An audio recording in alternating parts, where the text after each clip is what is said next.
worlds are in danger.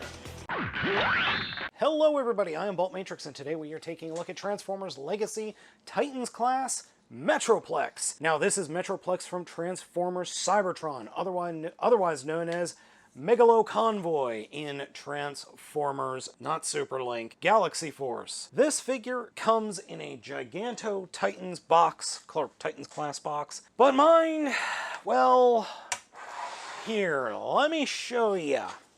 I got this figure from Amazon, and as you can see, Amazon didn't ship it all that good.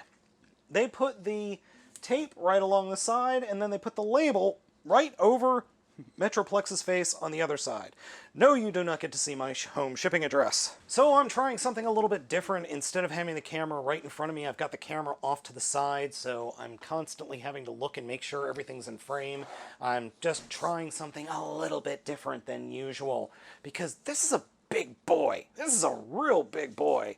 And let me tell you, in alt mode, it's pretty dang big. Here is Earthrise Prime, or at least the mold, compared to the big old crane thingy we got going on here. Now the figure in this mode is molded really well. I love the molding that's going on at the front bucket. I think that looks incredibly good. There's even enough room to fit a tiny little figure up top, and then pegs to peg things up there, and peg holes. The mouth opens pretty darn far, though it is limited by the handle in the back, which is right here. Though it can open pretty far, you can fit a full deluxe class figure in there. I'll show you that in a minute. The overall aesthetic and gold trim and everything on the figure is excellent. The bucket wheel on the back, or the digger wheel on the back, does spin,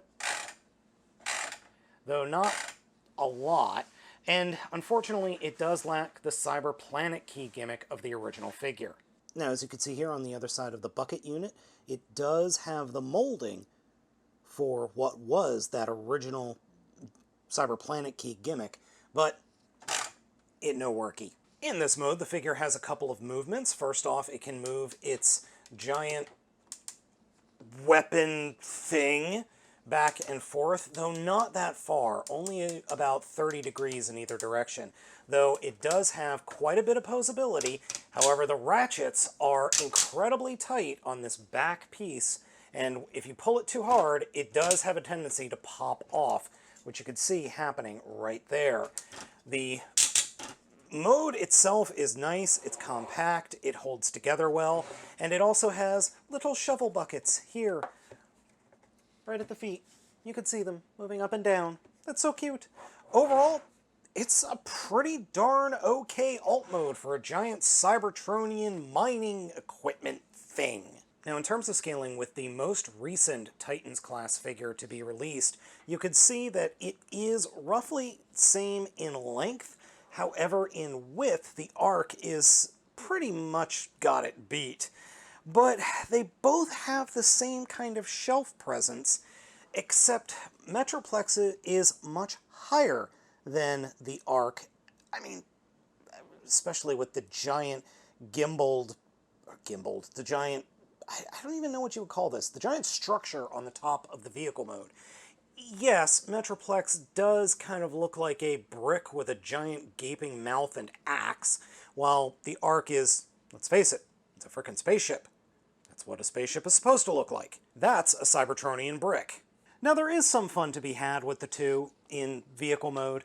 I do like the fact that we have the spaceship here, and then we've got what is essentially a construction vehicle that potentially could have helped build the Ark, which is kind of nice, but at the same point, if all the Autobots flew away on that, this poor boy got left at home. Overall, I'm very happy with the alt mode. It's big, it's chunky, it's exceptionally stupid. And it just ticks all of those boxes that I want from a gigantic Transformer. Now, is it my favorite alt mode? No. I think my two favorite alt modes have to be Scorponok and the Ark. Those are my favorite alt modes, but this one's pretty good. Now, why haven't I compared this to the original Metroplex, which I have, and it's right behind me? To be quite frank, I just don't want to transform that original Metroplex figure. It doesn't stay in any of its modes very well. except city mode. This one stays in its alt mode and it doesn't flop around when I try to pick it up. See? Everything is nice, good, and held into place really well. Now, before we get to the transformation, let's talk about the little hidden things that the figure has. And there are compartments on either side of the front of the alt mode that open up, and you can store stuff in there, like bodies and snacks. And it's on both sides. And then to top it all off, it's on the other side as well. Not on the directions at all. These are meant to peg in to the other city bots. I don't know why you would peg into a city bot when you don't have a city mode, but these little ramps are here, so maybe this thing is going to get remolded or redone into another figure that transforms into a full city mode. Who knows? All right, let's go ahead and get into the transformation. First thing we're going to do is pull off the giant Wheel of Doom and pull off the little pinchy mouth. You know, the more I look at this thing, the more I think they're going to redo this and give it like eyes up here, or there's going to be something that pegs in up top to give it like a dragon head. That could be very cool. That would explain why there are these 3 peg holes up here and why there's a big opening back here that looks like it's supposed to have something slide down on top of it. Just speculation on my part, but I wonder what this could be remolded into.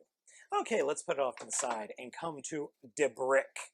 So, for the brick's transformation, oh yeah, this is a lot heavier than it looks. Start off with by unpegging the rear treads on both sides, and then flip them all the way around. Oh yes, we're getting into the ASMR portion of the video, so turn the volume all the way up to hear all the wonderful ratchets. Then collapse what will be the arms into place, fold them up, and then grab the entire shoulder section, and there is a hinge hidden back in here. You want to unpeg it and flip it all the way around like that, and snap it down into place, and then grab this component up here that's pegged into what will be the legs, flip it up and snap it into place. And do that on both sides. And next up, grab the front of the vehicle mode and split it apart, and then come to the bottom of the treaded vehicle areas and then flip up the treads. And these will form part of the bottom of the feet. And then take the entire front of the vehicle mode, the bucket area, and just ratchet them up like that. And we can stand the figure up. Yeah, I realize it looks kind of a mess right now, but it'll get better. Now we take the entire area of the crotch and whoop, not that way, and kind of get everything swung up like this so we can get the thing stood up all the way. Like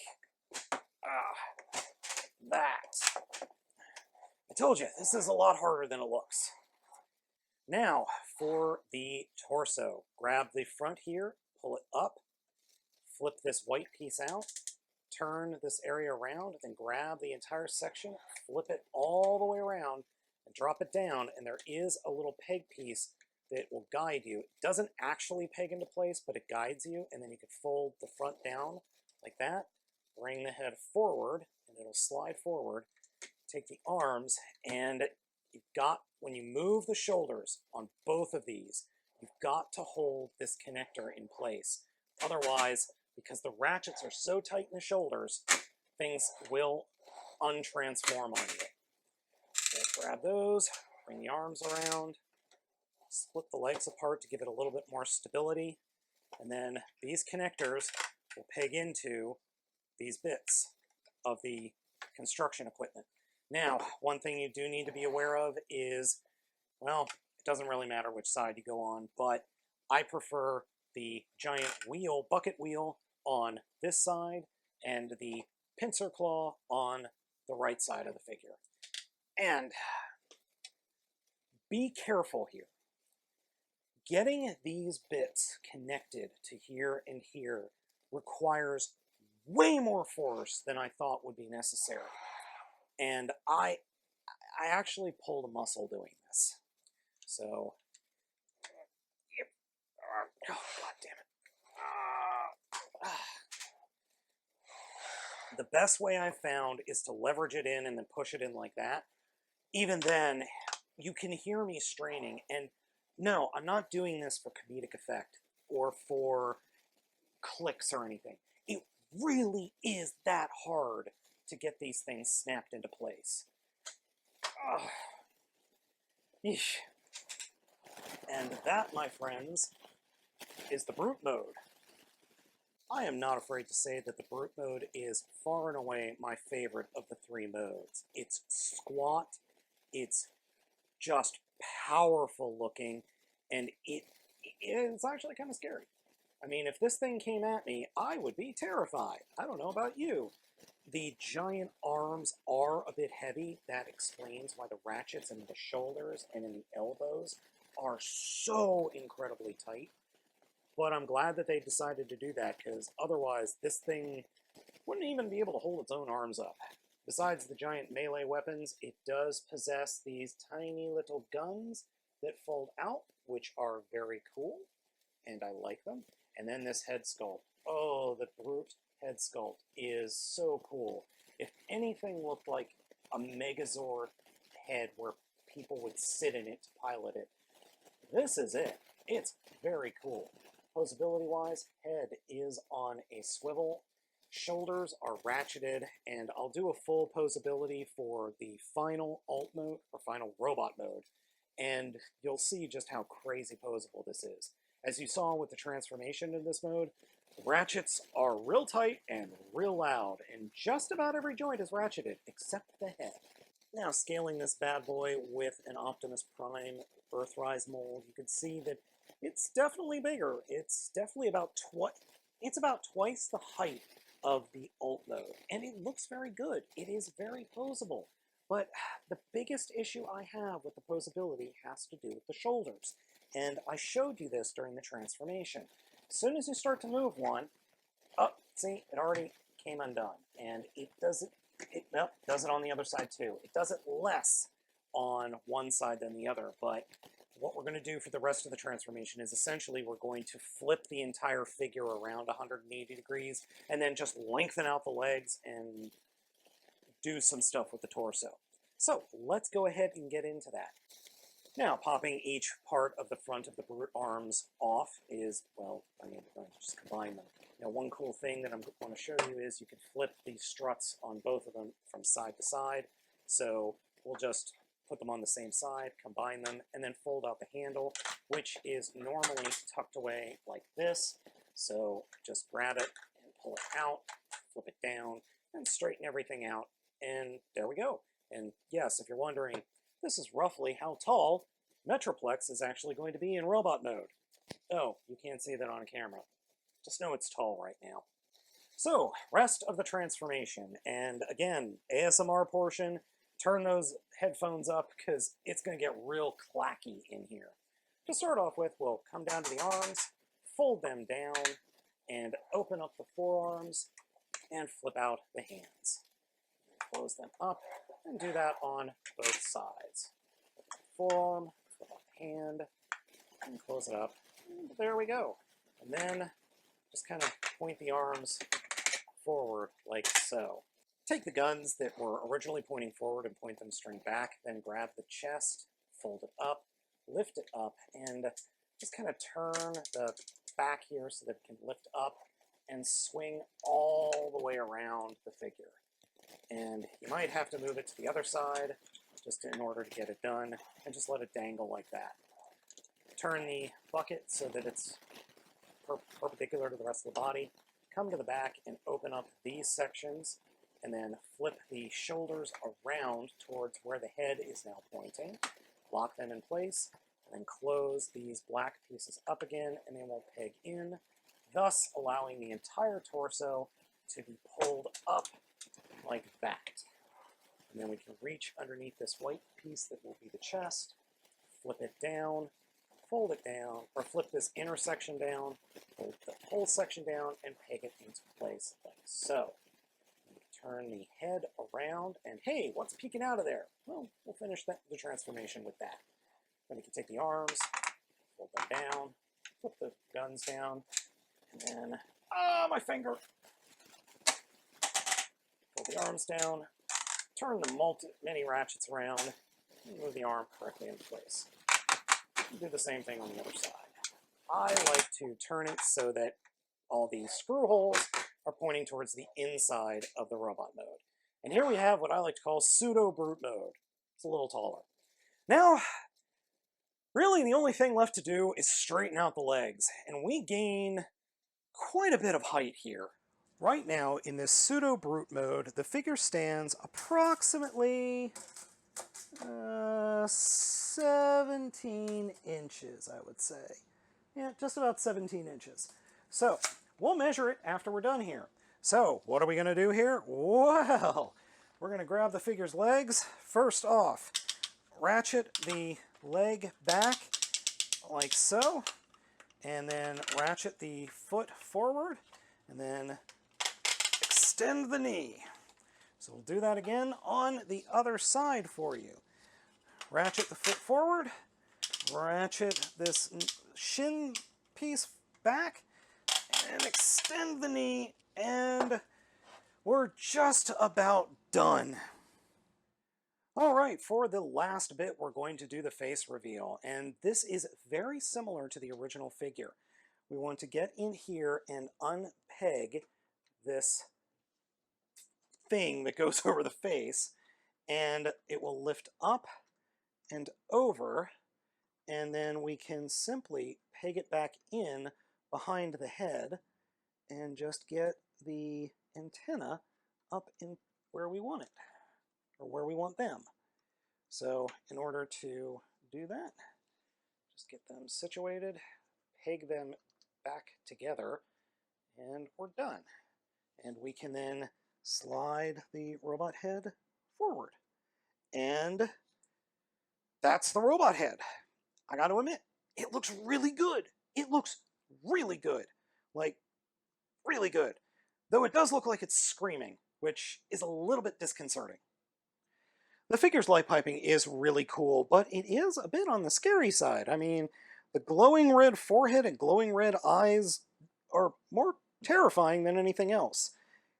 You know, this face, the gold face with the red eyes reminds me more of Black Zarak than, I don't know, an Autobot.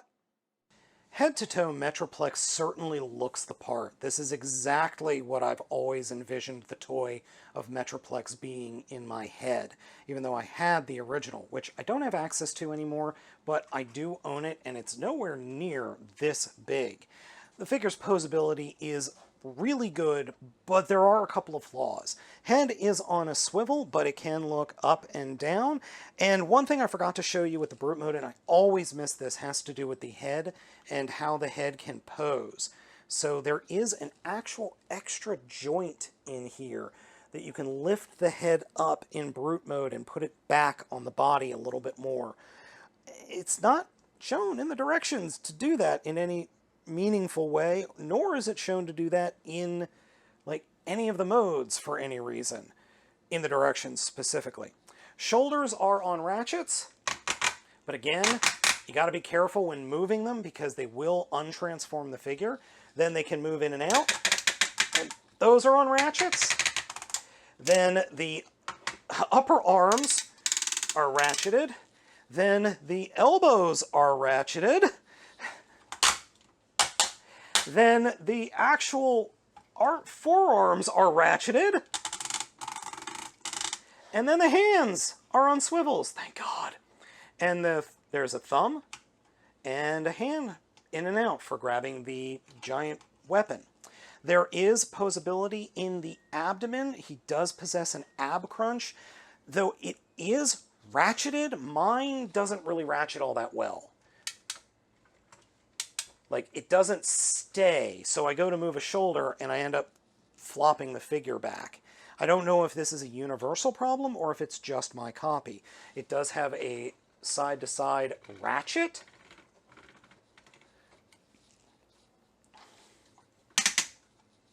Oh, and there is shoulder in and out move. There is shoulder in and out movement ratcheted. The legs are ratcheted. Hips forward and back.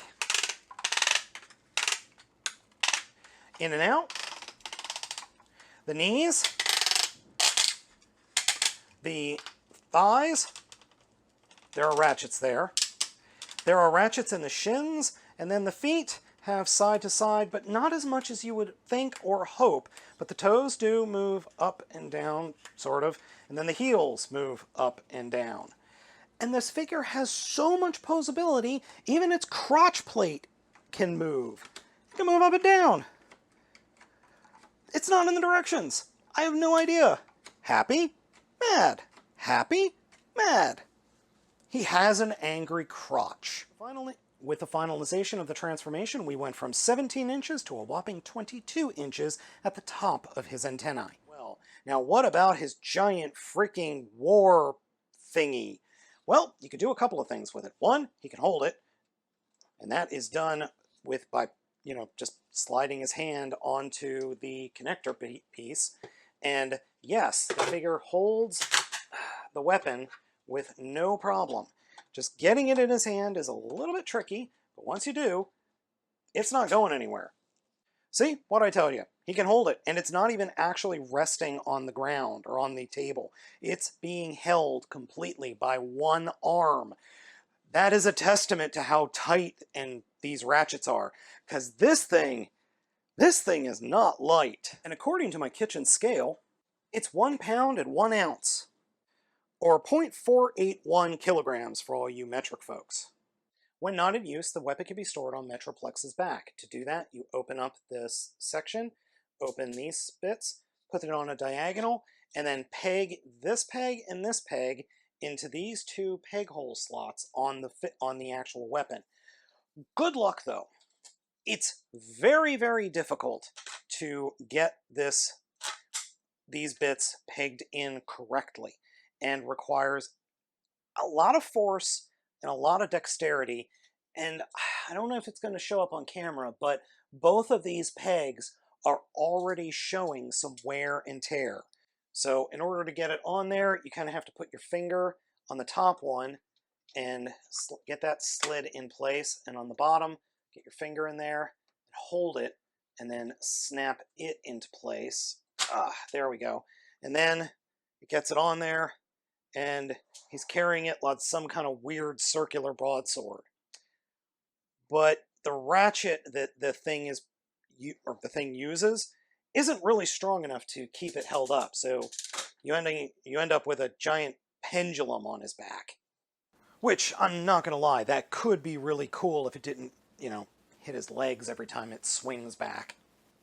In filming this video review, I discovered yet another thing that is not in the directions. His mouth opens and closes. So we have it closed all the way here, and then you can open it all the way like that, so it looks like he's screaming or yelling at you. Actually, that looks really weird, because it just looks like they stopped painting something on a roll bar. But yeah, interesting. I had no idea that his mouth could open and close like that. And it does it really weirdly. That chin just disappears into his neck. Weird.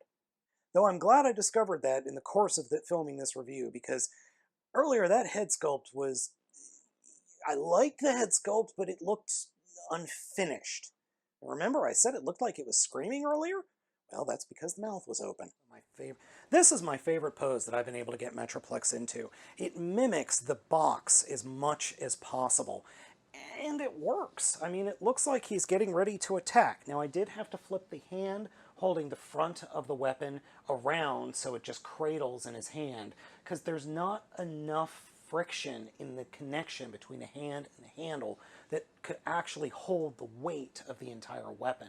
But this is as close as I can get, and even the weapon buckets are pointing in the right direction, which is good. Now, if only I had an Inferno that I could, mash with this thing. I really like this figure, if you haven't guessed. In terms of other Titans, here are Metroplex, the OG one, here on the left, and here is the Arc here on the right. You can see that our new Metroplex is about a head taller than the Arc. Yeah, about a head taller. But it's about half a head shorter than OG Metroplex. Though I've got to admit, I think the coloring and painting on the new Metroplex vastly outclass the old one. Also, the old one is covered in dust, so that doesn't help things either. And here are Scorponok and Omega Supreme. As you can see, Metroplex is roughly the same height as Scorponok, and is just another half head, or no, actually a whole head bigger than Omega Supreme, which I feel cannot canonically, shouldn't be. And, well, that's it for all the other Titans that I've got. I mean, I've got Trypticon, who's up there in shuttle mode. You could just barely make it out there. He's broken. The hips finally gave way. The springs finally broke. So I need to replace that one. And then there's the two Fort Max figures that I own. They're in the shed. It's currently 110 degrees in the shed. I ain't going in there. It ain't worth it. Just know that Fort Max, both the Takara and the Hasbro version, are bigger than new Metroplex.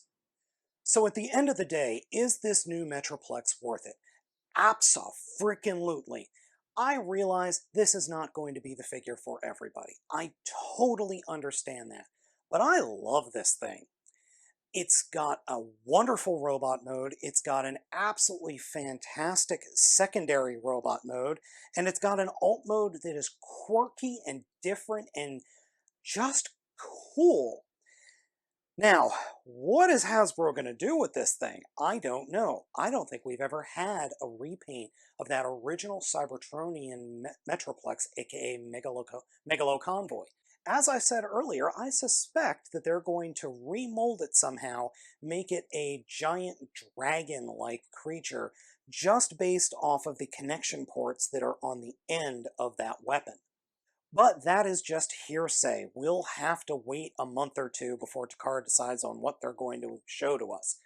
Who knows? Now, I will not lie when I say I was a bit disappointed when they announced this thing, because I was really hoping for a nemesis to go along with the arc, but that could always be next year. This year, we have an excellent figure and an excellent toy for a character that has only ever appeared one other time in all of Transformers history. So folks, let me know what you think of Legacy Titans class Metroplex down in the comments. Thank you so much for watching. Be sure to hit those like and subscribe buttons. I hope you enjoyed this video. I've got more stuff coming, including a review of the arc and this DNA upgrade kit. So be sure to like and subscribe so you know when that new video is out. I have been Baltmatrix. Again, thank you for watching, and I will catch you next time.